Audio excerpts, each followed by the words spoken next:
Thumbnail caption पाहून आपल्याला अंदाज आलाच असेल की आजच्या व्हिडिओमध्ये आपण शिंदे छत्री पाहतोय। काही जणांना ही शिंदे छत्री माहीत असेलच, पण ज्यांना नसेल माहिती त्यांच्यासाठी सांगतोय की कोण होते हे शिंदे आणि काय आहे ही छत्री। तर नमस्कार, मी सुशांत अनवेकर आपल्या सर्वांचं आपले चॅनल ट्रॅक युगोवर स्वागत करतोय।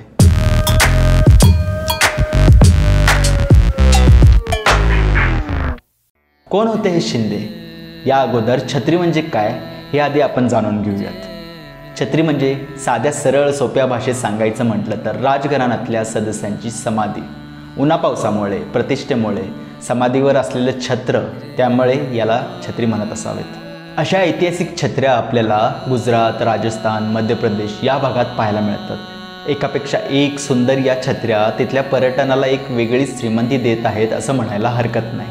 पण आज आपण जी छत्री पाहणार आहोत ती छत्री महाराष्ट्रात आहे, पुण्यात आहे आणि विशेष म्हणजे हे मेमोरियल फार जास्त सुंदर आहे। ही छत्री आहे महादजी शिंदे यांची।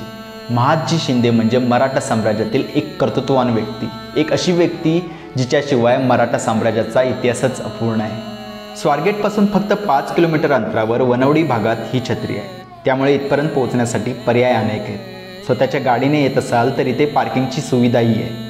मेन गेटमधून आत एंट्री केल्यावर डाव्या बाजूला तिकीट बूथ आहे। 20 रुपये प्रति व्यक्ती येथील प्रवेश फी आहे।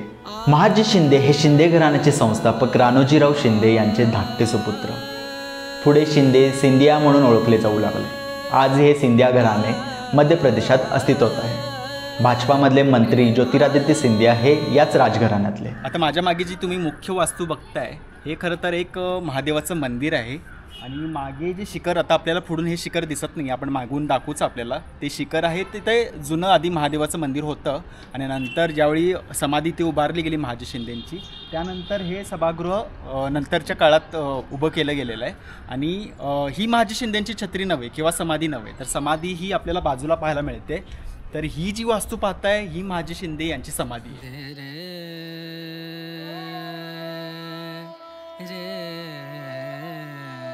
1794 साली स्वतः महादजी शिंदेंनी इथे शिवालय उभारले होते, तर त्याच वर्षी त्यांचा देहांत याच परिसरात झाला। इथेच त्यांचा अंत्यविधी करण्यात आला होता। पुढे माधवराव सिंधिया पहिले यांनी पूर्वी असलेल्या शिवालयापुढे हे स्मारक 1919 साली उभे केले। शिवालयाचे सभामंडप तसेच महादजी शिंदेचे स्मारक म्हणून ही वास्तू आज दिमाखात उभी आहे। राजस्थानी एंग्लो आर्किटेक्चर स्टाईल या इमारतीला अद्भुत बनवते।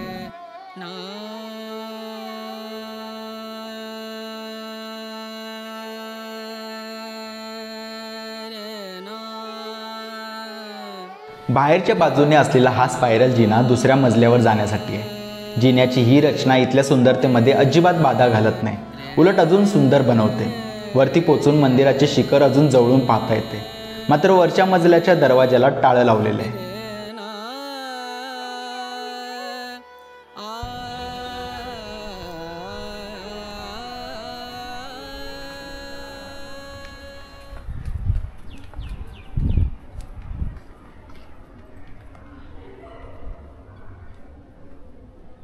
ही वास्तू जितकी बाहेरून सुंदर आहे ना, तितकीच ही आतूनही सुंदर आहे।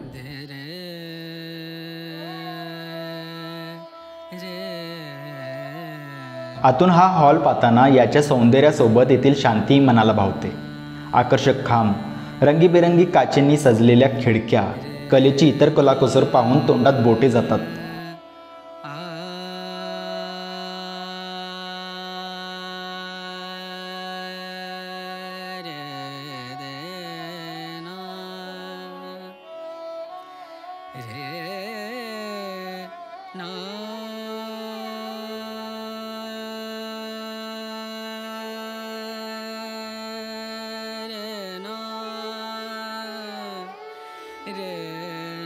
महादजी शिंदे युद्धकलेत तर निपुण होतेच, शिवाय ते कमालीचे धार्मिक व्यक्तिमत्वही होते।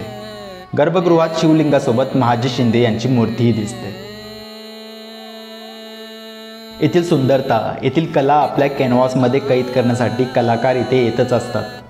कलेच्या विविध पैलूंसोबत ही एक ऐतिहासिक वास्तूही आहे, जी अशा व्यक्तीच्या स्मरणार्थ आहे ज्यांनी तिसऱ्या पानिपत युद्धानंतरही मराठा सत्ता उत्तरेत पुन्हा बळकट आणि श्रीमंत केली, जे मराठ्यांच्या युद्धकलेत आधुनिक तंत्रज्ञान घेऊन आलेत, कित्येक आघाडींवर कित्येक युद्धे जिंकलीत।